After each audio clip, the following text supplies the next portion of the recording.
Good afternoon, happy to all. आज हमने ईद के सेशन में भी क्लास लगाई है क्योंकि CUET का पेपर है, ठीक है। और आप सबसे भगवान जो है आप सबको भी जैसे एनलाइटमेंट दे, ठीक है। आप सबके भी जीवन में स्पिरिचुअल नॉलेज भी होनी चाहिए पढ़ाई के साथ, ठीक है। और भी बड़ी सारी नॉलेज है दुनिया में, उनको भी गेन करना चाहिए।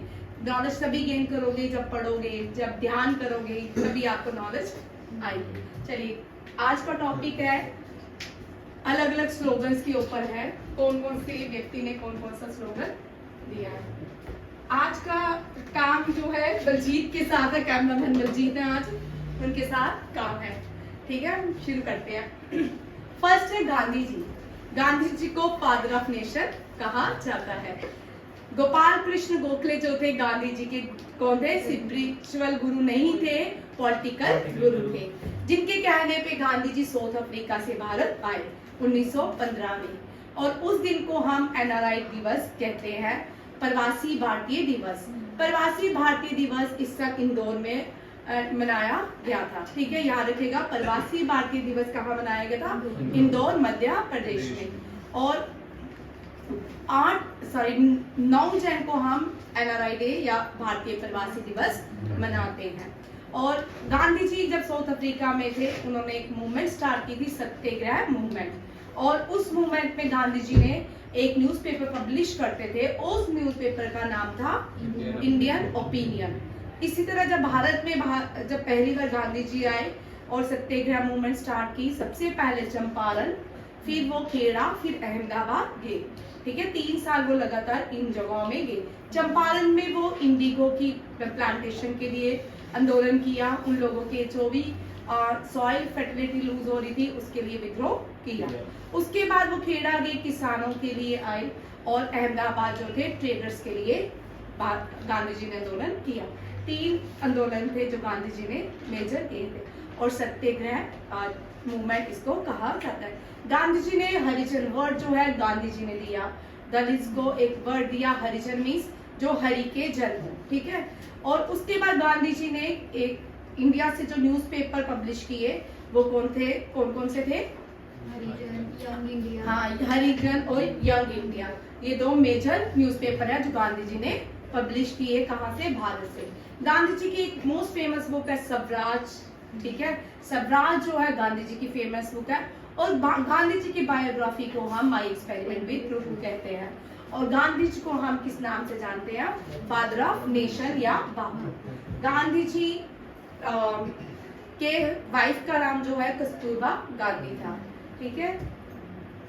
गांधी जी होते शायद प्रियम्बल कुछ और होता, शायद कॉन्स्टिट्यूशन कुछ और होता, ठीक है। गांधी जी होते जिंदा तो बहुत कुछ होता, ठीक है, उसको हम कभी डिस्कस करेंगे। बाल गंगाधर तिलक भी हम बहुत बार डिस्कस कर चुके हैं। बाल गंगाधर तिलक जो है अंग्रेज इनको द इंडिया अनरेस्ट के नाम से बुलाते थे। किसके नाम से? The India unrest. यहाँ पे अभी आएगा, बड़े इंपॉर्टेंट है। बाल गंगाधर तिलक ने 2 फेस्टिवल स्टार्ट किए थे भारत में, शिवाजी एंड और दूसरा है गणेश चतुर्थी। बाल गंगाधर जो न्यूज़पेपर पब्लिश करते थे वो कौन सा था? केसरी, ठीक है। बाल गंगाधर को मराठा केसरी के नाम से पुकारा जाता है। बाल गंगाधर के साथ उनके 2 और साथी थे, ठीक है, लाल बहादुर शास्त्री या विपिन चंद्र पाल। इन तीनों को बाल पाल लाल के नाम से जाना जाता है, बाल लाल पाल के नाम से जाना जाता है। लाल बहादुर शास्त्री लाला लाजपत राय है। लाला लाजपत राय जो है ये फाउंडर थे पंजाब नेशनल बैंक के, उनको लाइन ऑफ पंजाब कहा जाता है। विपिन चंद्र पाल जो है, इनको लाइन ऑफ बंगाल कहा जाता है। इन तीनों ने मिलके जब कांग्रेस की स्प्लिट्स हुई, जिसको सूरज स्प्लिट्स कहते हैं, 1907 में, एक्सट्रीमिस्ट अलग हो गए और मॉडरेट अलग हो गए। ये क्या थे? एक्सट्रीमिस्ट कौन थे? बाल लाल पाल।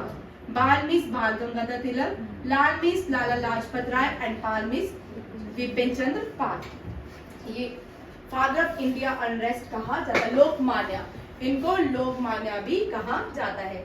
सरदार पटेल, सरदार पटेल के बारे में भी हम बहुत बार पढ़ चुके हैं और मैं बहुत बार लिख भी चुकी हूँ। आज से ओरल रहेगा, ठीक है। सरदार पटेल भारत के पहले होम मिनिस्टर थे, बट जो इलेक्शन जीते थे सरदार पटेल ही जीते थे। प्राइम मिनिस्टर के लिए सब लोगों की जो रजामंदी थी वो सरदार पटेल के साथ थी, बट इनके किस्मत में राजा बनना नहीं था, ठीक है। जवाहरलाल नेहरू के स्टार ज्यादा बुलंद हो गए और वो राजा बन गए, ठीक है। और सरदार पटेल को आयरन मैन ऑफ इंडिया कहा जाता है। सरदार पटेल ने यूनिफाई किया इंडिया को, ठीक है, जोड़ा। 500 से भी ज्यादा रियासतें थी जिनको सरदार पटेल ने जोड़ा। अगर सरदार पटेल आज होते शायद कश्मीर का इशू नहीं होता, ठीक है। सरदार पटेल को बिस्मार्क ऑफ इंडिया कहा जाता है। बिस्मार्क ऑफ इंडिया इसलिए कहा जाता है, ऑटोमन बिस्मार्क जो जिसने जर्मनी की यूनिफिकेशन की, जर्मनी को एक बनाया, उसी तरह सरदार पटेल ने भी भारत को एक बनाया, ठीक है। इसीलिए इनको क्या बोलते हैं, बिस्मार्क ऑफ इंडिया, या क्या बोलते हैं, आयरन मैन ऑफ इंडिया। ये बाय प्रोफेशनल एडवोकेट थे, फ्रीडम फाइटर थे। इन्होंने एक मूवमेंट चलाया जिसको कहते हैं बटोली मूवमेंट। कभी पढ़िएगा, बड़ी इंटरेस्टिंग मूवमेंट है। कई बार मैं आपको इसके किस्से भी बड़े ज्यादा हैं। बडोली मूवमेंट बड़े इंटेलिजेंट थे और बडोली मूवमेंट एक तरह से ब्रिटिशर इतने तंग हो गए, लास्ट में इन्होंने जितने भी टैक्सेस थे किसानों को वो छोड़ ही दिए, उनपे टैक्सेस ज्यादा के ही तंग हो गए। सरदार पटेल के नाम पे दुनिया का सबसे बड़ा स्टैचू बनाया गया है। उस स्टैचू को स्टैचू ऑफ यूनिटी कहा जाता है।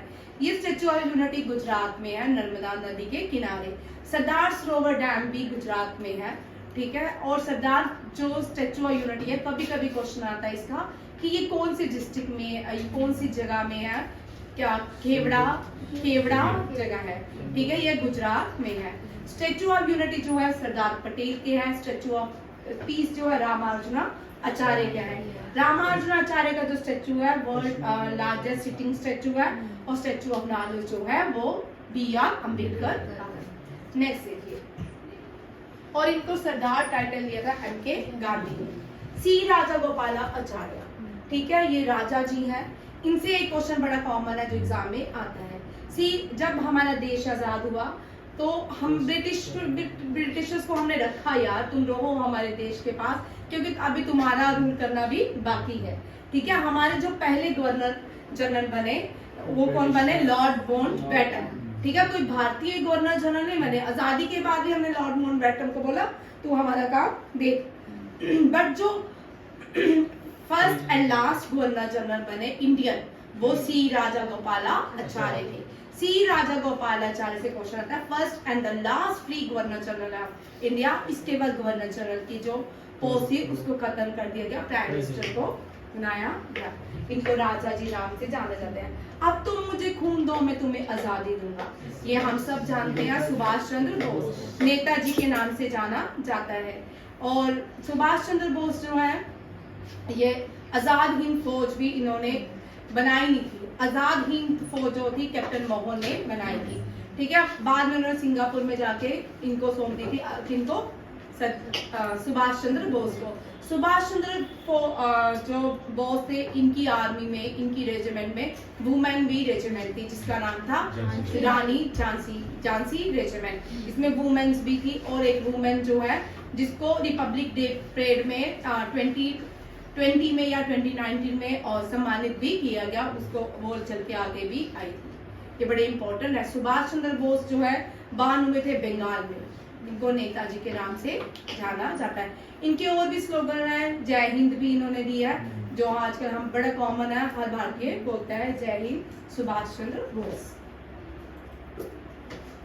Grand old man of India Dadabhai Naoroji, ये इंडियन नेशनल कांग्रेस के प्रेसिडेंट भी रह चुके हैं। और grand old man of India कहा जाता है दादा भाई नौरोजी।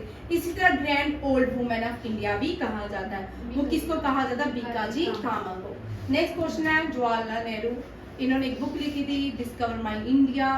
जवाहरलाल नेहरू हम जानते हैं चाचा जी होते हैं, इनके बर्थ एनिवर्सरी को चिल्ड्रन डे मनाते हैं। उस दिन बच्चे, भारत के पूरे बच्चे इनको प्यार से चाचा जी बोलते हैं, ठीक है। बहुत सारी है, कुछ लोग फेवर में है, कुछ नहीं है, कुछ डिस्कशन करते हैं तो बड़े दूर तक जाके इन सबकी, ठीक है, इनको छोड़ते हैं। महामना, वेरी इंपॉर्टेंट, इनको 2016 में नोबेल प्राइज दिया गया था। 2016 के बाद अभी तक नोबेल प्राइज नहीं, 3 लोगों को और मिला है, उसके बाद अभी तक नहीं मिला है। ठीक है, 2016 या 15 में दिया गया था नोबेल प्राइज इनको, इनके साथ अटल बिहारी वाजपेयी को नोबेल प्राइज दिया गया था। महामना जो है ये भी फ्रीडम फाइटर थे, ये भारत के इतिहास में बहुत अहम रोल किया है, क्योंकि इन्होंने बनारस हिंदू यूनिवर्सिटी को बनाया था। बनारस हिंदू यूनिवर्सिटी के फाउंडर हैं मदन मोहन मालवीय, और जब भी बनारस हिंदू यूनिवर्सिटी करते हैं साथ में हम अलीगढ़ मुस्लिम यूनिवर्सिटी जरूर करते हैं। अलीगढ़ मुस्लिम यूनिवर्सिटी के फाउंडर थे जिन्होंने 2 नेशन थ्योरी दी थी। ठीक है, भारत के 2 टुकड़े होने की थ्योरी दी थी, सर सैयद अहमद खान। ठीक है, ये किसने दी? ये क्या है, अलीगढ़ मुस्लिम यूनिवर्सिटी के फाउंडर है। लाला लाजपत राय हम कर चुके हैं, इनको लाइना पंजाब कहते हैं, और ये पंजाब नेशनल बैंक के फाउंडर भी थे। और इनकी जो हस्तियां हैं वो भी सतलुज में बहाई गई थी। उसके बाद मैन ऑफ पीस, ठीक है, लाल बहादुर शास्त्री। लाल बहादुर शास्त्री बहुत इंपॉर्टेंट है, एनडीए में पहले लगातार इनका क्वेश्चन रहता था एनडीए के एग्जाम में। लाल बहादुर शास्त्री जो है वो भारत के 2nd प्राइम मिनिस्टर थे। ठीक है, छोटे कद वाले थे बट बहुत ही सुलझे हुए प्राइम मिनिस्टर थे। अगर आज लाल बहादुर शास्त्री जिंदा होते, आज हम कुछ और होते, आज हमारा देश नई ऊंचाइयों में होता। लाल बहादुर शास्त्री जो है तेशकंद में मारे गए, उज्बेकिस्तान में तेशकंद में मारे गए, तब वो यूएसएसआर का पार्ट था। 1962 की जो वॉर हुई उसमें लाल बहादुर शास्त्री जो है एक तेशकंद एग्रीमेंट करने गए थे यूएसएसआर, क्योंकि इंडिया और पाकिस्तान की वॉर चल रही थी, उस डिस्प्यूट को खत्म करने के लिए तेशकंद जाना पड़ा। और इसी के उन्होंने एक एग्रीमेंट साइन किया पाकिस्तान के प्रेसिडेंट अयूब खान के साथ। एनडीए में बहुत बारी क्वेश्चन आया, 1-2 बार आया 2017-18 में, कि लाल बहादुर शास्त्री ने तो तेशकंद एग्रीमेंट किया था, उसमें कितने लोग प्रेजेंट थे? 1 थे। कौन थे? पाकिस्तान के अयूब खान। और उसी दौरान लाल बहादुर शास्त्री की जो मौत है वो कांस्पायरेसी रही है। जय जवान जय किसान इनका नारा था। ये थे भारत के 2nd प्राइम मिनिस्टर। बड़े इंपॉर्टेंट है, ये बहुत ऑनेस्ट भारत के प्राइम मिनिस्टर थे लाल बहादुर शास्त्री। आगे आते हैं गुरुदेव। गुरुदेव बोलते हैं रविंद्रनाथ टैगोर को। हम सब पढ़ चुके हैं रविंद्रनाथ टैगोर के बारे में। रविंद्रनाथ टैगोर भारत के एशिया के पहले नोबेल लिटरेचर के लिए इनको नोबेल प्राइज दिया गया। ये ईस्ट बंगाल जो आज बांग्लादेश में है वहां से आते थे। इन्होंने भारत का नेशनल एंथम लिखा। भारत का नेशनल एंथम जनगण मन कहा जाता है। और ये जो नेशनल एंथम है इसको सबसे पहले बंगाली लैंग्वेज में गाया गया था, और हिंदी लैंग्वेज में ये कब गाया गया था? 24 जन 1950। याद रखिए, कॉन्स्टिट्यूशन हमने एनफोर्स किया 26 जन 19, अडॉप्ट हमने किया 26 नवंबर 1949, और एनफोर्स किया 26 जन 1950, और 24 जन हमने नेशनल एंथम हिंदी में गाया रविंद्रनाथ टैगोर ने। और रविंद्रनाथ टैगोर की फेमस जो बुक है गीतांजलि है, इनको गुरुदेव टाइटल दिया था महात्मा गांधी ने। रविंद्रनाथ टैगोर जब 1911 में पहली बार नेशनल एंथम बंगाली लैंग्वेज में गाया था, कांग्रेस का सेशन था, और उसके प्रेसिडेंट कौन थे? रहमतुल्ला एम सियानी। कौन थे? रहमतुल्ला एम सियानी। और वाइस राय थे हर्डिंग, लॉर्ड हर्डिंग। ठीक है, याद रखिए, लॉर्ड हर्डिंग जो थे वो क्या थे?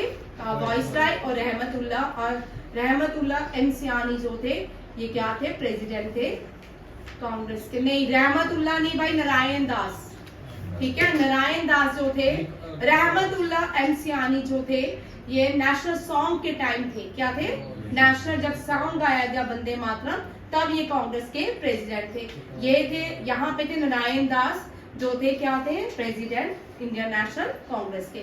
और नेशनल जो सॉन्ग है जिसको हम बंकिम चंद्र चट्टोपाध्याय से उनकी एक बुक आनंद मठ से लिया गया है, पहली बार गाया किसने है? रविंद्रनाथ टैगोर ने, और बंकिम चंद्र चट्टोपाध्याय ने नहीं गाया था। ठीक है, और हमने नेशनल जो सॉन्ग है, इसको अडॉप्ट किया था 26 जनवरी 1950 और इसके पहली तब लॉर्ड ईडन जो थे वो क्या थे, वॉइस राय थे और रहमतुल्ला एमसियानी ड्यूरिंग वंदे नेशनल सॉन्ग क्या थे, प्रेसिडेंट ऑफ इंडिया थे।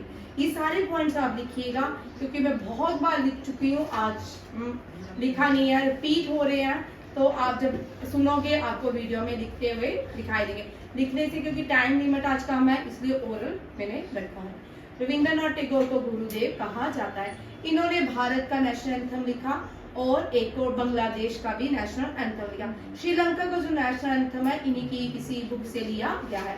इसका मतलब इन्होंने 3 देश के नेशनल एंथम बनाए, ठीक है। दो तो इन्होंने लिखे नेशनल एंथम भारत और बांग्लादेश का, एक कौन सा है, श्रीलंका का, इन्हीं की बुक से लिया गया है। और इम्पोर्टेंट एक पॉइंट है रविंद्रनाथ टैगोर से, जब जलियांवाला बाग मैसकर हुआ रविंद्रनाथ टैगोर को ब्रिटेन का हाईएस्ट सिविलियन अवार्ड दिया गया, नाइटहुड, ठीक है। और जब जलियांवाला बाग मैसकर हुआ तब इन्होंने इस अवार्ड को वापस कर दिया था। ये भी बड़ा इम्पोर्टेंट है। जलियांवाला बाग मैसकर 13 अप्रैल 1990 हुआ, ठीक है। ये पंजाब अमृतसर में हुआ। खान अब्दुल गफर खान, हम इनको भी बड़ी बार डिस्कस कर चुके हैं, ठीक है। ये पेशावर पाकिस्तान से बिलोंग करते हैं, अब तो पाकिस्तान में है, पहले ये आजाद भारत के ही पार्ट थे। इनको फ्रंटियर गांधी कहा जाता है। इन्होंने एक मूवमेंट चलाई थी जिसका नाम था रेड शर्ट, ठीक है। ये ज्यादा रेड शर्ट पहनते थे और इस मूवमेंट भी जो इन्होंने चलाई वो भी क्या थी, रेड शर्ट मूवमेंट। इन्होंने एक ऑर्गेनाइजेशन खोली जिसका नाम था खिदमतगर। क्या था, खिदमतगर। किसने खोली, खान अब्दुल गफ्फर खान। इनको बादशाह खान भी कहते हैं।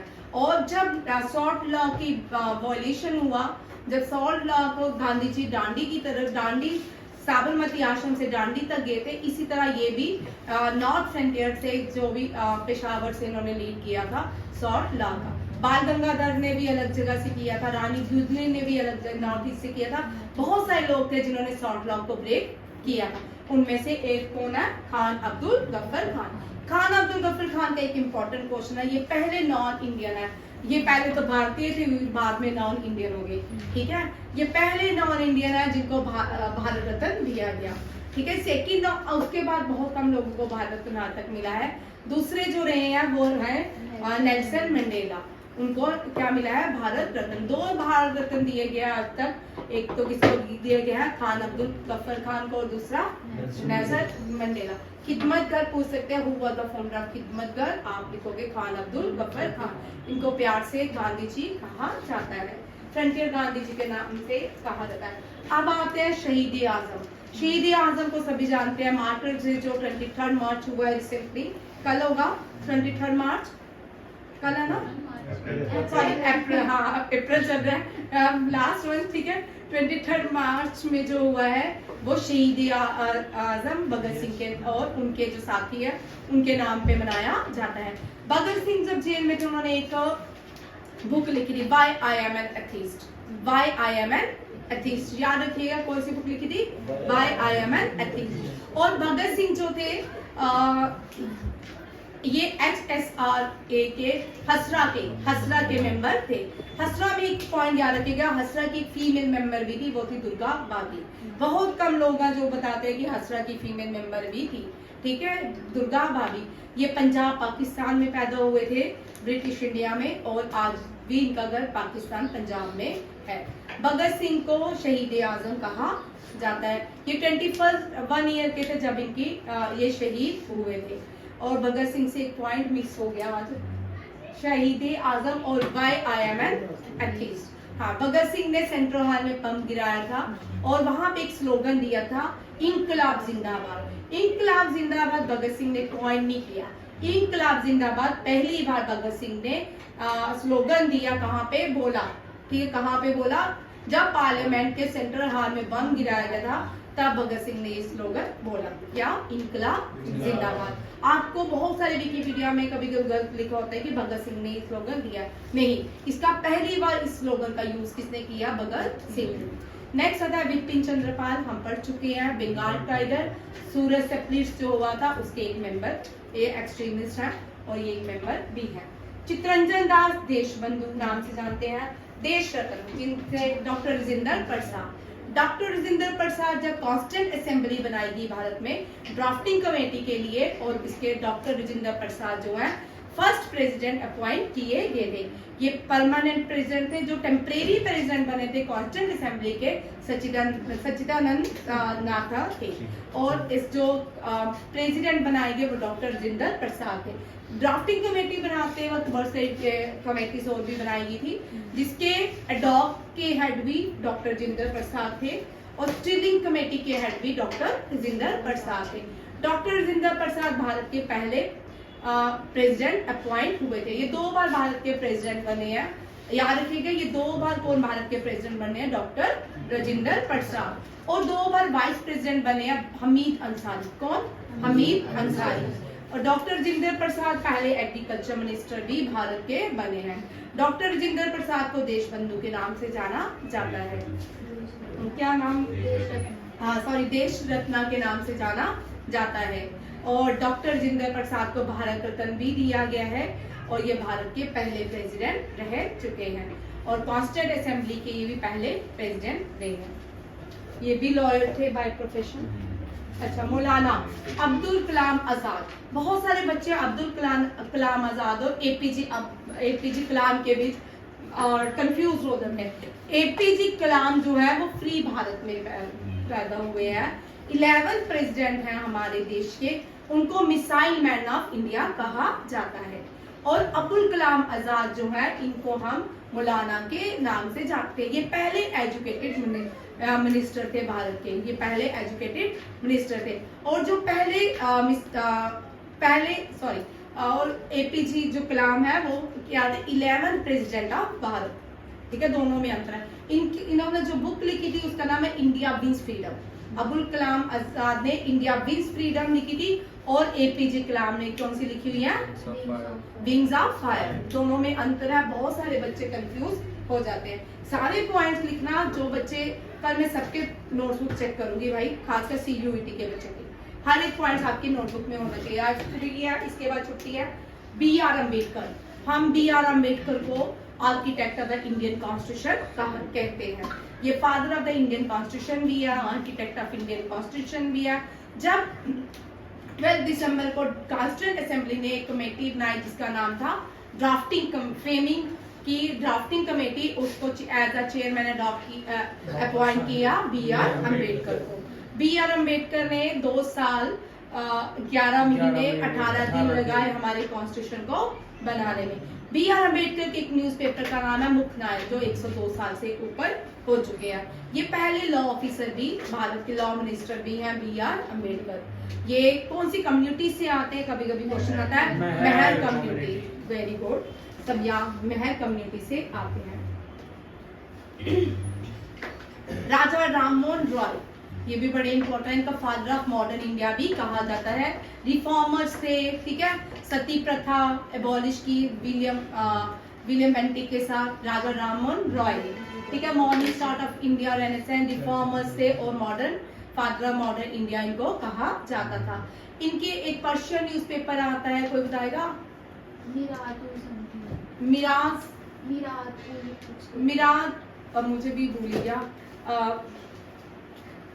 इनके बहुत सारे न्यूज़पेपर आते थे, मैं आपको कल डिस्कस कर दूंगी, मुझे अभी भूल गया, ठीक है। मिरात उल अकबरी, ये बुक मिराते अकबरी न्यूज़पेपर का क्या नाम है? मिरात अकबरी। ये पर्शियन लैंग्वेज में था। कौन सी लैंग्वेज में था? Persian language. ये इनको राजा जी टाइटल अकबर टू ने दिया था। किसने दिया था? अकबर टू ने। ये जब लंदन में गए थे, वहां पे कोई केस करने गए थे, किसी काम से गए थे, अकबर टू ने इनको ये टाइटल दिया। और इनकी मृत्यु भारत में नहीं हुई, ये लंदन में ही हुई थी, ठीक है। बड़ी सारी कहानियां अगर इनसे जुड़ जाए, बड़े सारे कॉन्सेप्ट मुझे भी आपस में जुड़ते नहीं है, ठीक है। Raja Rammohan Roy, father of Indian renaissance. महाकवि कालिदास कब पैदा हुए? शेक्सपियर कब पैदा हुआ?